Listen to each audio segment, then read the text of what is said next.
है गाइस। अच्छा, periodic table में हाइड्रोजन को हम H लिखते हैं, पर जब भी हम हाइड्रोजन गैस लिखते हैं तब हम H नहीं लिखते हैं, H2 लिखते हैं। ऐसा क्यों? ऐसा क्या है कि वो अकेले नहीं रहना चाहते? जैसे कि आप लोग सिंगल नहीं रहना चाहते हो, क्या वो लोग भी सिंगल नहीं रहना चाहते? वो लोग भी क्या एक साथ दोनों मिलकर रहना चाहते हैं? क्या है रीजन? चलिए देखते हैं। H2 को हम हाइड्रोजन गैस को H2 क्यों लिखते हैं? हम क्यों लिखेंगे इसको H2? इसको जानने के लिए एक छोटा सा चीज जानना जरूरी है, वो है स्टेबिलिटी। हर जो एलिमेंट है पीरियोडिक टेबल में वो चाहता है अपना लाइफ में स्टेबिलिटी होने का।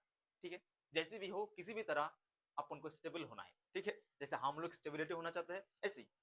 तो स्टेबल होने का जो कंडीशन ये है कि हाइड्रोजन गैस को स्टेबल होने के लिए हाइड्रोजन का जो आउटर मोस्ट शेल है, आउटर मोस्ट शेल में दो इलेक्ट्रॉन होना जरूरी है। ठीक है, क्योंकि उनको नोबेल गैस जैसा बनना है, पास में नोबेल गैस है हीलियम, हीलियम जैसे बनना है। ठीक है, हाइड्रोजन का पीरियोडिक टेबल में हाइड्रोजन नंबर वन में है और हाइड्रोजन का इलेक्ट्रॉन एक ही है, हाइड्रोजन के पास एक ही इलेक्ट्रॉन है।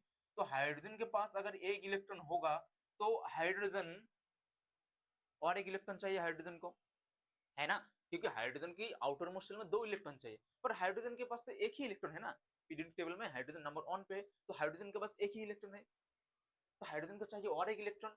कहां से मिलेगा भाई? कौन देगा इलेक्ट्रॉन बेचारा को? इसलिए भाई कहा कहाँ घूमता फिरेगा इलेक्ट्रॉन के लिए, इलेक्ट्रॉन के लिए मुझे भाई भाई मुझे इलेक्ट्रॉन दे दो, इलेक्ट्रॉन कौन देगा? कोई नहीं देगा। तो हाइड्रोजन ने एक प्लान बनाया। क्या प्लान? यह है कि क्यों ना हम दोनों हाइड्रोजन एक साथ रह लेते। अगर हम दोनों भाई भाई एक साथ रहेंगे तो उसका हाइड्रोजन, उसका जो इलेक्ट्रॉन और मेरा जो इलेक्ट्रॉन, दोनों हम एक साथ यूज कर लेंगे। तो क्या होगा, मेरे पास भी दो इलेक्ट्रॉन हो जाएगा, वो वाला हाइड्रोजन के पास भी दो इलेक्ट्रॉन हो जाएगा, तो स्टेबल हो जाएगा। अरे भाई बहुत अच्छा प्लान बनाया।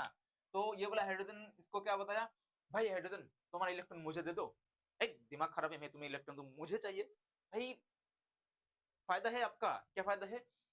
क्या है कि मेरा इलेक्ट्रॉन भी आपको दे रहा हो और आपका इलेक्ट्रॉन भी मुझे भी दे दिए, तो अब यहाँ पे इलेक्ट्रॉन आ गया। ठीक है, ये वाला इलेक्ट्रॉन। अच्छा, अब यहाँ पे इलेक्ट्रॉन आ गया तो फिर क्या हुआ?